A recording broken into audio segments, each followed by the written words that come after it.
ci sunu co-débatteurs yi et à travers l'illustre plateau Ndoumbelane di nuyu le Sénégal et le monde entier di ñaan yàlla aussi jàmm def am ci sunu réew ñaan aussi débat bi ñuy def mu nekk débat boo xam ni day am njëriñ pour askan wi. alors ñu waroon fi am les gens du pouvoir mujj nañu rabaat ko ci Adama Fall souvent bu fekkee ne wut nañu invité ba sonn amuñu ko mu bokk ci koo xam ne daf ñu nangul ñëw ci plateau même si dañu koy woo mu yeex loolu et pour dire que ñi nga xamante ne ñoom lañu tabb ak ñi nga xam ne ñoo nekk ci kaw le débat public dañu ko ubbi pour que ñu wax ci participer et c'est leur devoir ñu participer ci débat public yi moo tax souvent ñu ciy sonn pour am leen pour que le débat soit équilibré du côté du pouvoir comme du côté de l'opposition malheureusement yenn saa yi nga am jafe-jafe ci côté pouvoir yenn saa yi nga am jafe ci côté opposition te nekk loo xamante ne moo gënal souvent ñi nga xam ne dañuy présenter parce que xemmemte fi dudul dara lu dul ñu am débat boo xam ne dafay tëddee njaaxaanaay askan wi seetaan mën ci gis seen bopp donc dinañu ko mujjee am le pouvoir comme Serigne Saliou ni ñu koy defee saa su ne je me suis rabattu encore sur Adama Fall puisque ñi ñu waroon am du côté du pouvoir wut nañu ba sonn malheureusement ñu désister ñenn ñi nuyu naa la di xaarale encore sa xarit Oumar Faye. waaw maa lay fay Fatou Abdou di nuyu Amadou di nuyu Moussa suma taalibe Pouy di nuyu suñu techniciens yi di naxarlu li ngay wax léegi Fatou Abdou naxarlu le fait que ñi nga xamante ne chaque fois ñoom la ñuy xaar fii ci plateau bi pour avoir un débat démocratique boo xamante ni dafay amal njariñ l'ensemble des Sénégalais. mais chaque fois dafay am fu muy sooxee c'est surtout du côté du pouvoir man nag loolu daf ma jaaxal parce que ñoom dañu yore seen cellule de communication yi et gis naa ne ñoom seen nit ñi sawar nañ lool dem yeneen télévision yi mais quand il s'agit de la Sen TV j'ai même l'impression que dañuy daw je n'ose pas croire que dañuy daw Sen TV parce que fii aussi je crois que il y a une qualité de débat qui fait de telle sorte que bon ku ci nekk war nga mën a ñëw jël sa place mais malheureusement depuis un certain temps on a senti que les gens du pouvoir, en tout cas, sont en train, chaque fois qu'on leur lance une invitation, ils trouvent toujours des moyens au dernier moment pour ne pas venir. Adama Fall, c'est son courage qui l'amène ici à venir débattre. C'est son courage. Et je crois qu'en ça aussi, Macky Sall,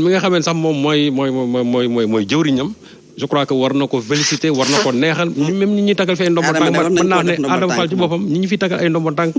loo ko mën a wax aussi moo leen gën ëpp courage parce que débat bi lu mu métti chaque fois dina ci participer su paree aussi dem ñibbi këram. Je crois que ça vraiment c'est un exemple et ki nga xamante nag moom mooy joxe ndombo tànk yi comme que moom ku koy défendre kay mu jox la ndombo tànk Adama Fall c'est quelqu'un quand même qui mérite aujourd'hui vraiment la promotion de la part du président de la République. Parce que moom au sein de l'APR c'est le seul mën naa wax ne moo ci am courage pour venir vraiment affronter ñi nga xamante ne. yenn saa yi ma ne ko Adama doo ñëw ndax barki démb nga ñëw. donc bàyyil ma wër à la dernière minute ba du ma am. ak coono boo xam ne kenn mënu ko wax mais bon. mais heureusement que ça n'affecte en rien aussi la qualité de nos débats. et pour préciser que. terewul Sen TV Zik FM est leader. son leader donc loolu ku fi bañ a ñëw aussi terewul ñun moom ñi ngi doxal ci li nga xam ne moom mooy sunu wàll. Il faut regarder les audiences pendant aussi les émissions. C'est important. Voilà. Alors Ibrahima Pouy bonsoir. Bonsoir soxna Fatou Abdou ñoo ngi lay ziar bu baax a baax di la nuyu di nuyu suma Serigne Saliou Guèye di ko ziar bu baax a baax di nuyu suñu ñaari invités yi nga xam ne ñoo fi teew tey. Effectivement di fekk si Serigne Saliou ci li nga xam ne moom la ñu wax ak yow soxna Fatou Abdou li may njëkk a jàpp mooy une réorganisation de la cellule de communication de Benno Bokk Yaakaar parce que je crois que lii bu demee ba am rek dama jàpp ne désorganisation am na ci parce que à tout moment qu'un invité de la cellule de com Benno Bokk Yaakaar bu désister automatiquement am na keneen ku war a ñëw su fekkente ne teg nañ ko ci norme yi nga xam ne moom lañ ko war a teg li ci des nag mooy ñi nga xam ne ñoo fi représenté pouvoir bi dañoo am obligation di teew ci émission yi xam nga lu tax sëñ Saliou parce que ñoom la ñu dénk réew mi te dañoo am obligation ñëw di jàkkaloog askan wi di wax ak askan wi ci li nga xam ne moom lañ leen dénk kon ñoom ñoo gën a yey ci ñëw ci plateau yi pour sénégalais yi xam orientation yi ñu yor ak li nga xam ne moom leen askan wi dénk ñoo xam ne lañ koy doxale et c'est déplorable et c'est pas la première fois donc nañu xoolaat ñoom seen biir ñoom APR ak Benno Bokk Yaakaar ils ont les potentialités des débatteurs yoo xam ne ñu ngi ci seen cellule de com mais li ci gën a doy waar aussi à tout moment c'est les mêmes personnes yoo xam ne ñoom ñooy ñëw ci télévision ak ci débat yi mais am na ay personnes ressources yoo xam ne ñu ngi ci biir Benno Bokk Yaakaar ak ci biir cellule de communication bi ñooñu duñ leen jël aussi di leen def seen débat pour ñuy mën a waxtaan ak askan wi mais on dirait que c'est une bande d'amis un groupe de lobby yoo xam ne ñoom ñooy seq lu jëm ci débat yi pour am ay promotion et ce qui est déplorable. et yenn saa journalistes yi mer sax bañ a may loxo ñenn ñi. nga xamante ne ñoom la ñu jàppee de petits débatteurs parce que boo leen mayee loxo ba ñu doon de grands débatteurs après ñoom ñooy daw les plateaux. waaw mais nag c'est pas le débat c'était juste pour damay ñu nuyu leen rek damay nuyu waa Grand Yoff. di jaare sëñ Mountakha di ñaan yàlla mu yàf te wér ak kilifa diine yëpp. di ñaan suma sëriñ Mourtala mu sëriñ Saliou Mbacke yàgg fi loolu te wér di ñaan lépp lu ñu fi wax suñu borom dimbali ñu mu nekk loo xam ne lu neex a dégg la bu ñu fi defee ay rëcc rek ñu jéggal ñu ko. alors merci beaucoup jërëjëf sëriñ Saliou. Moussa membre de la coalition Gëm sa bopp ziar nañu la. bi di wax rek ni Ndoumbelane moom émission la boo xam ni sénégalais yi ñoo ko approprié la preuve bu ñu toogee chaque soir ñun ñëpp dañu scotché wu ci télé bi di xool lan mooy xew ci réew mi ak lan moo fay ruusee ci waxtaan tellement que la qualité des débats est de haute facture. ñu jàpp ni aussi képp koo xam ni bëgg nga jàlle sa message wala bëgg nga défendre ce programme par rapport ak sa parti war nga mën a ñeme affronter ñi nga xam ne ñooy toog ci plateau yi notamment invité yi ak ñu ne mel. merci jaajëfal nañ la bu baax a baax Oumar Faye l'ami de Serigne Saliou. maa ngi lay ziar. delloo ziar sama xarit gën naa gis sax Serigne. maa ngi nii rek la namb. maa ngi lay ziar bu baax. mais yéen ñaar temps yi vous avez mis de l'eau dans votre vin ah. maa ngi lay ziar. non pourtant dañuy bokk position. dañuy joxe seen position. bu ñu bokkul position bokk seen position mais maa leen nuyu bu baax. di rafetlu seen teewaay yéen ñëpp. di nuyu sénégalais yi. di nuyu ñi fi nekk ak ñi nekk ci diaspora bi. di nuyu Alioune Sow. di la ziar bu baax. Fatou ku ñëw baax na ku ñëwul baax na fii ku ñëw baax na ku ñëwul baax na li ñu war a def muy équilibré à chaque fois qu'il y a un débat dinañ ko def c'est aux Sénégalais de juger il est impensable dans un pays ñu jox la suñu réew débat am nga war a justifier pas mal de choses wala nga apporter des éclaircissements par rapport à yenn interrogations yi te doo ñëw match de football nag bu ñaari équipe wala joué kenn ki ñu forfait ko ka ca des moom la ñu jox coupe bi te lii aveu d'échec la à chaque fois qu'il y a un débat un membre du pouvoir war a mën a ñëw expliquer je pense qu'il revient à celui qui est à la tête du parti nekk chef de l'État mu tirer au moins si lii bu doon marché ñu daw bu doon marché 10 milliards dañuy ñëw bu doon bu rëy ñu ñëw bu dee ay tàcc ñu daw def ko mais bu dee débat wax ak sénégalais yi du ñu ñëw et c'est grave et c'est là où je veux dire Fatou on a organisé 3 jours de deuil national parce qu'il y avait des morts Aline n'est-ce pas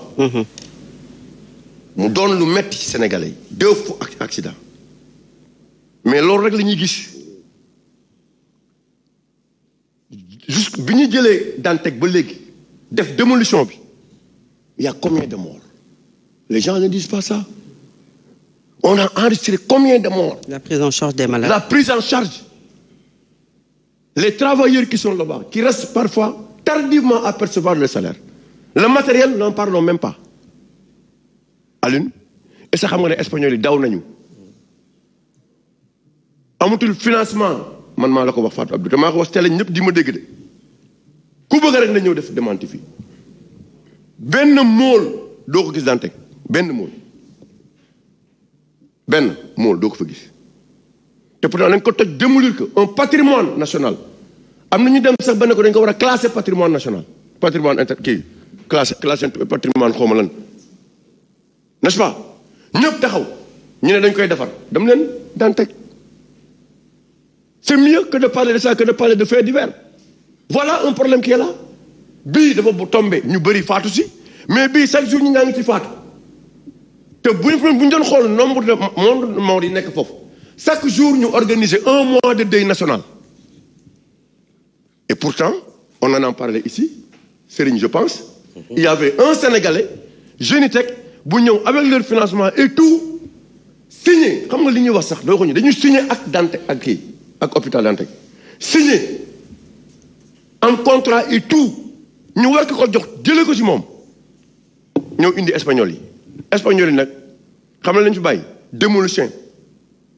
boo leen demee foofu ay xeer ngeen fay fekk yu ñuy démolir. Il faut que ñu jël ci ay dispositions ñun on a un problème c'est un centre hospitalier du case de santé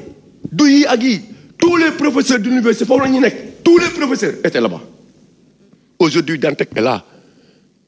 ay yoo ñoo fa nekk ay jinax ay muus ay xar yu dee lañ fay sànni yooyu moo fa am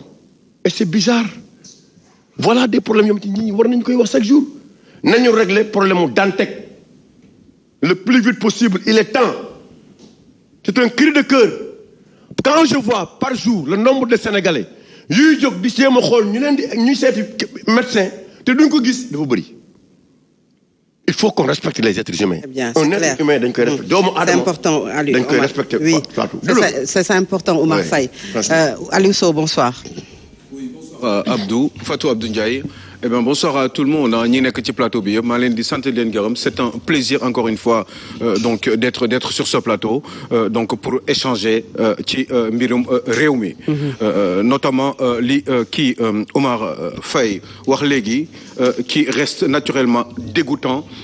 justement dans ce pays qu'est le Sénégal. Voilà, il va falloir qu'on réfléchisse sur les priorités dans ce pays. Fi ñu war a dugal alal bi ñu dugal ko fii. Vous me dites ça, je pense tout de suite au train de vie de l'État. Je pense justement à ces avantages que ces gens qu'ils ont justement dans ce pays. Mu wóoroon ma ni am na lu bari loo xam ne bu ñu ko defoon ci wàllum économiser.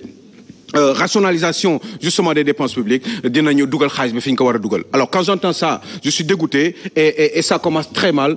dans ce débat parce que à la limite ça donne envie de crier encore beaucoup plus fort. C'est dégoûtant que ay Sénégalais am ay priorité ci tabaxum réew notamment hôpital yaa ngi dégg ñu waroon ko prioriser ñu dem jox ko ñeneen ñoo xam ne kenn xamul ba léegi yaa ngi wax mais man xaw ma sax ana lu tax ñoom ñu dem. alors tax ñu commencé démolir ba pare dem seen yoon parce que certainement amuñu xaalis wala des fois dañuy anticiper ci kii yi ci marché yi jéem ko am avec des propositions comme ça superflues alors que concrètement dara teguwul mbir mi teguwul ci dara lu wóor finalement après certainement quand ça capote eh ben voilà ce qu'on a. C'est dommage quand même parce que s'il y avait un Sénégalais comme ni nga ko waxee nii qui était prêt à justement faire ce boulot ay Sénégalais profiter ci ay Sénégalais lekk ci alal bi ay Sénégalais mu fay fi ay impôts xaalis bi des Sénégal eh ben loolu warul woon am justement sax di xalaat dañ ko waroon exécuter jox ko Sénégalais bi mettre leen en priorité. moo tax loolu may dégg noonu Sénégalais yooyu di jiite bëgg créer seen entreprise la préférence nationale ñooñu j'espère que ñi nekk ci réew mi jiite ko dina leen mettre en priorité. ndax effectivement suñu xaalis bi war a mën a toog ci réew mi. c'est très bien, c'est important. donc maa leen sant leen gërëm c'est un plaisir encore une fois d'être sur le plateau. Alors, mais encore une fois c'est dégoûtant d'entendre des choses pareilles. alors merci dinañu dugg ci waxtaan bi doore ko d'abord ak li nga xamante ne kon moom mooy wàllug transport mën nañu ko dippee que la route tue et malheureusement toujours pas de solution ndax ñi nga xamante ne moom la ñu fi jëlagum comme ay mesures transporteurs yi taxaw ne du ci dal duñu ko nangu am na ci yoo xam ne duñ ci ànd benn ayu bés lu toll ci juróom benn fukki nit ak ñeent bu nu ko xayma wala bokk lu ëpp juróom benn fukki nit ñàkk nañ ci seen bakkan. Amadou ban commentaire ngay def ci situation bi nga xam ne moom moo jëm ci wàllu transport mais aussi grève transporteurs yi. waaw mu nekk comme d'habitude une situation très difficile boo xamante ni ça dure depuis longtemps et j'ai l'impression quand même que le gouvernement n'a jamais eu une politique de transport très claire parce que bàyyi accident am simultanément à des accidents nga jël bëgg a régler